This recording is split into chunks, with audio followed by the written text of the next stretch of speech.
join us, feel free to turn on your video if you want, and your mic.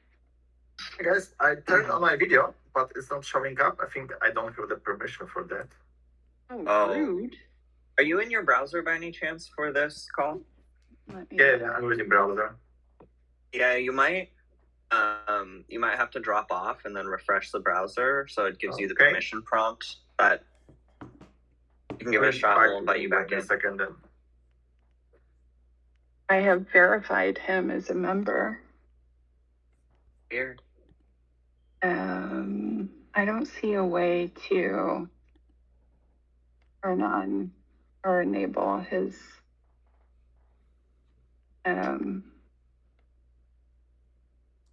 maybe Beatrice has an idea. You're trying on your end. She's working on it in the comments, yeah. Amazing. We have a pretty exciting session today. So Krzysztof is joining us from the Linaro team. He's going to talk to us about some of Qualcomm's open source efforts and how they work on that and any questions you guys have. There we go. Good to see you. Okay. Yay. Krzysztof, very important question. We got to start. Before introductions even? Wow. Before even introductions, it's very important. Are you a cat person or a dog person? I'm everything person. I had a cat in the past. Person. Yeah? He's a cat. Amazing. Disappointing. You have to leave the call now. We're done. No. Just kidding. We're not leaving the call. Obviously not. Okay. Welcome. Yes. Really quick, I am Rain Leander. If you haven't been here before, I am the developer advocate at Qualcomm focused on open source. Nick, go ahead and introduce yourself, and then we'll turn it over to Krzysztof. I'm the AI developer advocate at Qualcomm, so working on all things AI. It tends to span all of Qualcomm's business interests at this time because of how fun AI is. So sometimes I feel like I'm running around like a chicken with my head cut off, but that's what keeps it fun. So I love it. Super happy about it. Krzysztof, over to you. Now that your camera just died. Your camera was like, nope. I'm Krzysztof. Actually, my Polish name is Krzysztof, but no one can pronounce it, so I go by Krzysztof. I work in Linaro. We'll try again with the camera. Oh, great. Yeah, there it is. I work in Linaro. I work in Qualcomm lending team, which means that with my colleagues, we are working on bringing up the support for the latest SoCs from Qualcomm. The support, of course, is for the upstream Linux kernel, so the biggest community for the Linux kernel, the upstream kernel. Cool. And I'm going to introduce open source from a very general point. It means that a project, and I'm talking about more than just software, a project is online with an open source license. And that can mean that if it's a piece of text, a core maintainer would like feedback on how it's written or presented. If it's software, it could be that the maintainer wants input on execution or features or bugs. In this case, Linaro is a host of the bits or the kernel-ish. But Krzysztof, I would love to hear more from you. Like, what exactly does Linaro do with regards to open source for Qualcomm? I bring different flavors of open source. Because open source requires that the source is available under some kind of approved license, but it still might mean that there is no community.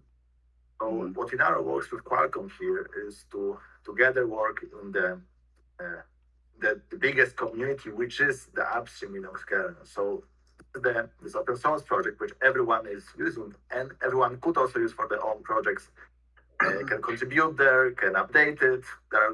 There's actually a lot of things happening, right? So it's not only open, but it's actually working. There's an actual community. Yeah. And if people listening wanted to contribute upstream, would they contribute with, like, is there a Linaro specific project to contribute? Thank you, Caleb. Or or should people contribute directly upstream to Debian, for example, or to the Linux kernel, which is even further upstream? I would encourage everyone to work with the upstream. So either this would be directly to Debian if they're interested in Debian packages, or the upstream projects like Linux kernel or some other piece of software. So that's the source. Yeah. I understand. Thanks, Caleb. Appreciate you. One of the things that I tended to educate people the most around open source was you can't just put it online. Yeah, you have to get people looking at it, right? Well, it's more that if by default, if you put something online, it's still technically copyright. Because you have not defined a license, the license by default is copyright. So if I write a haiku, technically I own that haiku if it's an original haiku, blah, blah, blah. I own it until I actually put a CC license symbol or explicitly display around that poem that a reference to a upstream to a open source license if I want it to be open sourced. Krzysztof, what do you think? What do you enjoy about working upstream? Here's the amount of people and the amount of expertise which you can get in touch with. Yeah. So if you work in some companies and these are either open source project, but there's only your colleagues from your work working there, you will have limited access to the, let's say, knowledge, because these are your colleagues. They're maybe are from the same country, the same background, whatever, right? Or the same company policies that you should not review code because your project has some kind of steps and you have to finish the project, so review is not helping. And the huge benefit of working with this upstream community is that you will meet different people and they will review your code and you will learn from them. And this is, by the way, it's sometimes also scary for some people to receive the review. Of course, yeah. But you should not be. I feel like that's the scariest part, is there's a certain intimidation. If you've never contributed upstream, that first contribution, even if it's just fixing a typo, is absolutely terrifying, because you're like, I have these perceptions about what open source is and how people are going to judge me. What would you say to someone who wants to contribute for the first time? I was literally about to ask that. Great question. Read the guides and make mistakes. And of course, learn from the mistakes about this kind of problems. Yeah. I don't suppose, Caleb or Krzysztof, I don't have a link to the actual contributing upstream. Linaro. No. So like there's Qualcomm. So even upstream from Linaro is Debian packages and Linux kernel contribution. Oh, there we go. Docs.kernel.org. I will admit, contributing to the kernel genuinely has that level of intimidation for me. For example, Caleb here works a lot with Market OS. This is a project to bring up the operating system, let's say, for older devices or like outside of the official Google, Android, whatever vendor you are using. They have quite a lot of also tracking community, and they have also guides how to start upstreaming, how to bring up your hardware, let's say, to the Linux kernel and what to do, including actually solving technical problems. Yes. Oh, exactly. So in the chat, there are some nice links for that. Oh, I love you. Thank you, Joe. Yes, thanks for sharing those, guys. Thanks, Caleb. Love it.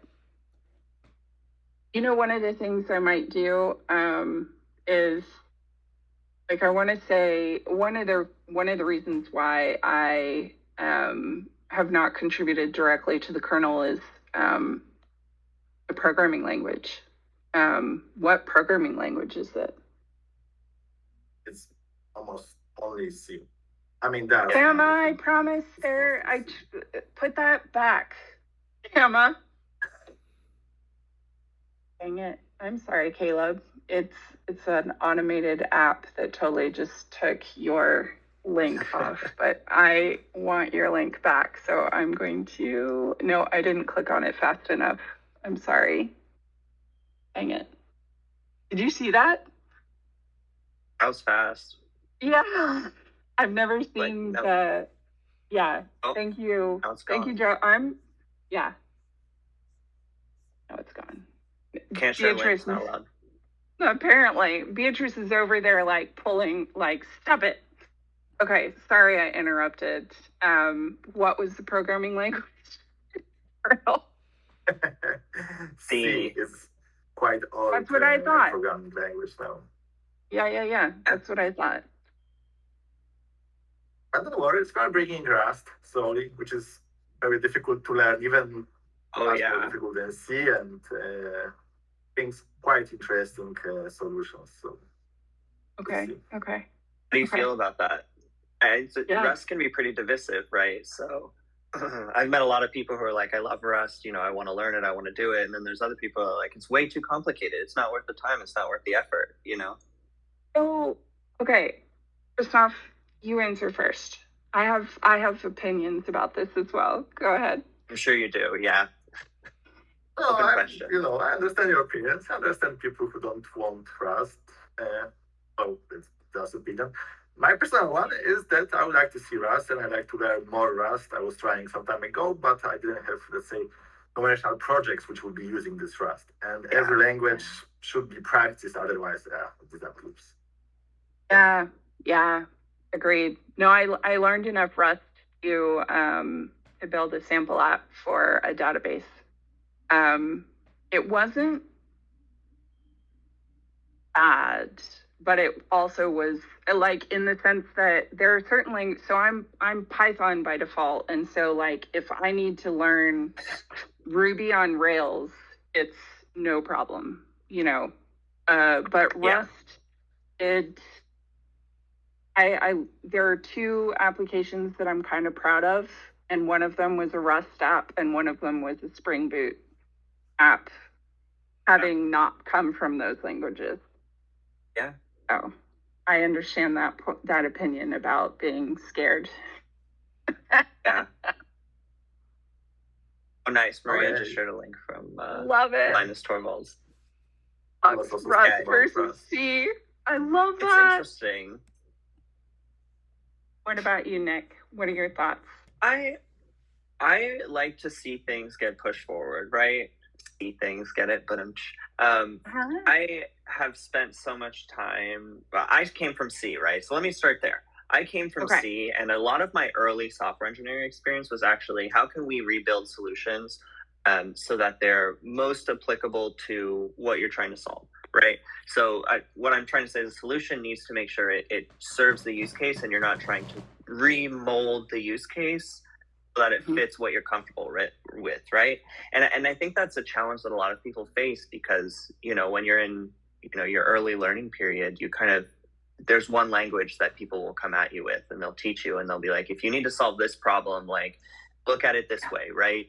Reformat the problem so you can fit it into this nice, well-defined box. And I think what's really cool about the languages that are coming out these days, and especially with the advent of AI, which I'll talk about in a second, is it encourages new solutions to old problems. And I think that that's really important for, programming, of course, but the world in general is we have to keep looking at systems and, whenever we get comfortable with them, things are going to open up because there's always someone else who's, not or more comfortable with something else, and either they'll exploit it and take advantage of it, or they can move it forward and help it. So I think that's really important, right? And one of the things we've seen too with AI is new ways of programming, right? There's a lot of research that goes into, how is AI solving this problem versus how do we solve the problem? And AI is trained on how humans code, right? But it's seeing different patterns and different connections in the data structures, the paradigms, the data flows, all of that, and then producing new ways of thinking, right? And then a human takes that and then boom, they run with it. So I love seeing people bring new ideas to the table. I think sometimes, there's a little bit too much resistance, and rightfully so, right? Because there are things we need to keep in mind, right? We don't want our airplanes to suddenly transition to Rust and then, oops, there was a bug and it falls out of the sky, right? So we have to be careful. But it's really important to not let that stifle innovation. That was a long-winded opinion, but go Rust, right? Yeah. I can't do it, but go Rust. It resonates. I would love to hear from the audience, like who is pro Rust and who is anti Rust. Basically, I noticed that Caleb might have even been kicked from the server, and I'm so sorry. I hope that happened. I hope it wasn't Tama. Bot. Yeah, exactly. Also, Maria asked, do you fear that AI will take all maintainers' jobs? I assume all open source maintainers' jobs. Yeah, I'm going to throw it to Krzysztof. I have opinions, but same. You're the guest, so you get first jab at all questions. First. So I'm one of the maintainers who performs a lot of reviews of the code, and I'll be happy if AI takes my job. So yes. Maybe not literally, but take. Right. Yeah. It's a lot of repetitive comments, a lot of things which let's say are stylistic or minor improvements, because we all make similar mistakes and different, right? So AI can help here a lot and leave me the most difficult problems to comment, to review on. Yeah. Exactly. Do you mind if I cut in front of you, Rain? Go. Because I want to piggyback on that specifically. I think that what Krzysztof, what you said, is the most important key, right? Is a lot of people, there's reports that come out all the time that's like, oh, AI is going to replace software engineers. It's going to replace blah, blah, blah. But to me, I look at it as more like a calculator, right? Or a person who, is giving themselves an extra skill that they didn't have before, right? Athletes do all of these things to make sure their bodies are in peak performance condition. And, software engineers, maybe this is a stretch, but we're like brain athletes, right? We know math, we know patterns, we know data structures. And so AI is just another way to enhance that performance. And there will certainly be people who are impacted, and that's just the reality of transition, right?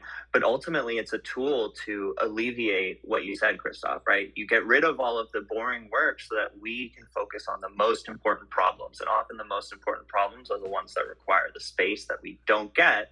We're working on all the busy work that's like, oh, this will only take me 2 minutes. But we all know how that goes, right? I have this bug that I need to fix. It's going to take me 2 minutes. And then you wake up the next day at 8 a.m. and you're like, where did my day go? Did I even eat dinner last night? And you go back through all your logs and you're like, oh my God, what am I doing with my life, right? So, yeah. So it feels like there's a story there. Well, it's just the career, right? Every software engineer has a story of a bug, the bug that they overestimated the first time, and then they never did it again, right? Yeah. So. I feel like AI will make maintainers' lives easier in some way, in that we can automate certain testing, we can automate certain responses, stuff like that. But ultimately, it means that maintainers are going to be working on the hardest stuff more. And sometimes it's really nice, also as a maintainer, not for the kernel or anything, but I have a couple of projects. Sometimes it's really nice to be like, yes, incorporated, because it's a typo, yes. And then just easy, it feels like an easy dopamine hit. Whereas I feel like with all the scripts and automation that's coming, because supplemented by AI, I'm going to get less of those. Yeah.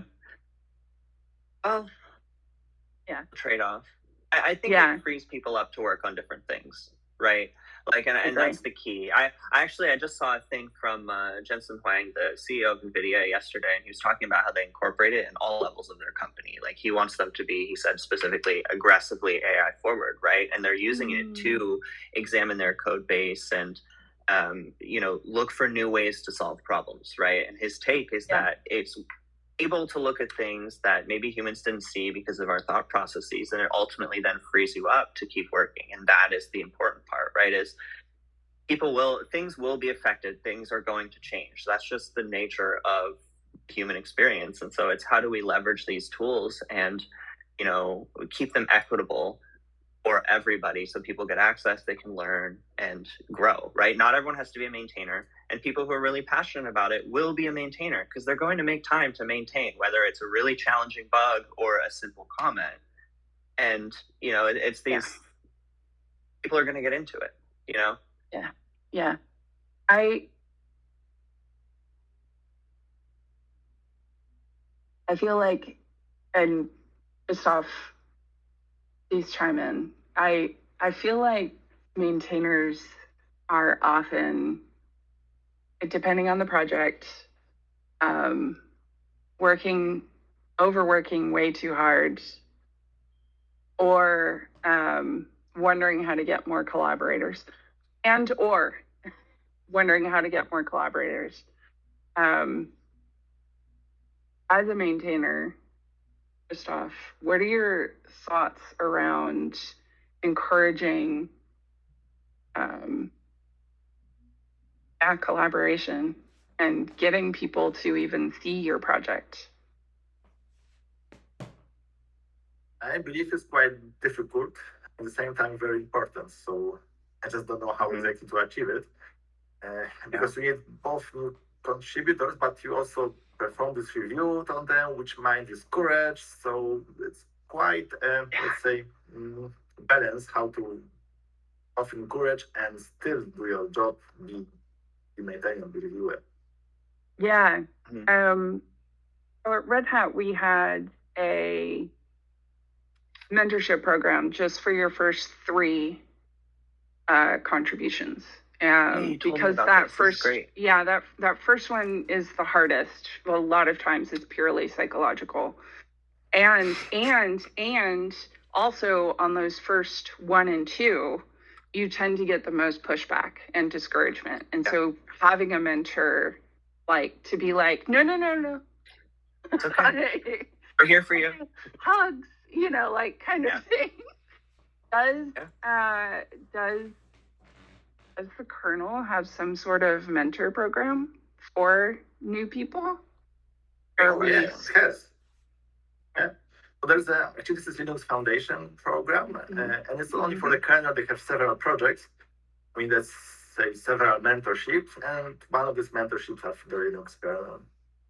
If anyone is here interested in Linux kernel, starting your, let's say, journey with it, then look for the next year, this Linux mentorship program. I would take a look. I mean, I would paste you a link. That's amazing. That's great. That's good to know about. Yeah. I mean, isn't that what an internship kind of is like, right? It's just the open source version of it, because that's the top. Exactly. And the thing is that, that's amazing. Thank you, Krzysztof. Yeah, thanks for sharing that. You heard it here, folks. I'm going to commit to contributing to the kernel in the next, let's see, it's October 10th. I think I could do in the next, I keep almost saying 3 months, and then I'm like, don't do that to yourself. That's Thanksgiving, Christmas. Yep. Yeah, like, if it weren't November, December coming up, I would say 3 months, but I'm going to say 6 months because I know the brutalness of the next 2 months, or in America at least. Krzysztof, will you help me do my first couple of contributions? Sure. I mean, no pressure, live. I have a lot of, let's say, small tasks for many people who like to start. So if I'm looking for simple things, how to start, I can give hints and how to do it. I will probably, genuinely, I'll start diving into this in January. Yeah, this is exciting. Important work anyone too. have, right? It's not like we're busy or anything. No, but it is important, right? It's just not like raised up on the pedestal enough, I think, right? That's the thing, right? I was just talking about innovation, but it's a balance, right? You can't just innovate 100%. You also, I mean, it is sort of innovation contributing, right? But it's also, you have to maintain and contribute and give back, because as software engineers, you have touched Linux at some point, you know? And if you've gone your career without touching Linux, I would say, are you a software engineer? What have you been doing? How did you do that? Oh, don't put that pressure on yourself if you're new to software engineering, but I kind of agree. Not to contribute, but you've used it. I just mean engage with it, right? You've put up a virtual machine. You've had a small operating system on a dev kit, right? You've done something. If you've used a Raspberry Pi, you've used Linux, right? So everyone engages with it. And I think there's, the thought is not often, hey, how can I give back to this? And it's important. You learn a lot. Krzysztof, agreed. Krzysztof, do you know what U-boot is? I have no idea what this is. What is it? U-boot Introduce us. Oh, sure. Is an open source project which is a bootloader for mobile devices, embedded devices. So this is something which starts on the ARM hardware before, not only ARM, before the Linux kernel boot. So this is something which is like the very, very, very early, and then the Linux kernel boot. And on Qualcomm projects, Qualcomm SoC, so far we're using one of the Qualcomm's Android bootloaders or other solutions, let's say, and they, even if they are open source, they don't give, let's say, much of customization to the customers or to some hackers who want to tinker with the hardware and with the Linux on their product, like a mobile phone or something, right? Yeah. U-boot allows it. So this is also a great project, and we added there already, I mean, Khaled was one of the guys, added there support for a lot of Qualcomm newest hardware, newest SoCs. So you can run this U-boot on one of the kind of mobile devices with the latest Qualcomm processors. Is it basically the equivalent of the grub boot on? Oh yeah. Okay. Yeah. Okay. I know what you're talking about. Simplified. For people who don't know, the scripts that you see when your laptop first boots up, the very first thing that runs is a bootloader of some sort. In this case, U-boot. I'm more familiar with grub. And it actually loads the kernel and reads those first few commands, like what is going to be loaded on what kind of operating system, whether or not it has a GUI or is only command line. All that stuff is right there in the bootloader. And then after that, all that text that you sometimes see going by in Linux systems, that's the actual operating system, like paying attention, like doing what the bootloader just said. So that's awesome. Don't read those line by line. I thought that when I turned on my computer, I was supposed to stop and read everything. And no, you don't have to. Like, to me, I mean, I've gotten used to reading, like, you can see errors sometimes. Yeah. And you can see that one Just time kidding. I was on an airplane, and this was, I want to say 2010 or 11 or 12, somewhere around there. I was on an airplane. They rebooted their entertainment consoles, those things in the back of the seats, and it actually showed the bootloader and the operating system, like all of the lines. And I was like, you all have Red Hat Enterprise Linux? But this is 5.5. Like, it was an old version too. And I was like, no wonder it's broken, you know?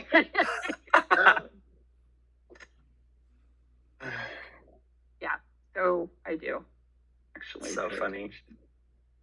I'm a nerd. Well, this has, I got to wrap up. Krzysztof, thanks so much for joining us today. Is there anywhere that you want to be found online that you want to share with our audience? No pressure. You don't have to, but it was an absolute pleasure. If you want to, put that in the chat. Nick, as always, it's a pleasure to run a meet and greet with you. And if you have any Absolutely. questions that you wanted us to answer, put them in the main stage chat. And if we get to it, we get to it. And if we don't, we don't. And that's okay. But yeah, have a great We'll get rest to it of next your... time for sure. Yes. Thanks for hosting Have me. a great rest of I your... will do Yeah. fine, guys. Yeah, happy to have you. Happy to have Linaro. And shout out to Jeremy. Yes, you came in too late. Hello, yeah, we're just wrapping up. Joe, thank you for posting. And I want to say it was Caleb. Caleb, yeah. Is the name of the guy. Hi, Jeremy. Good to see you. We'll see you next time. We're Yes. gonna do these more and more often. So Yes. don't be a stranger. Sure. We're here. Yes. All right. Take care, everyone.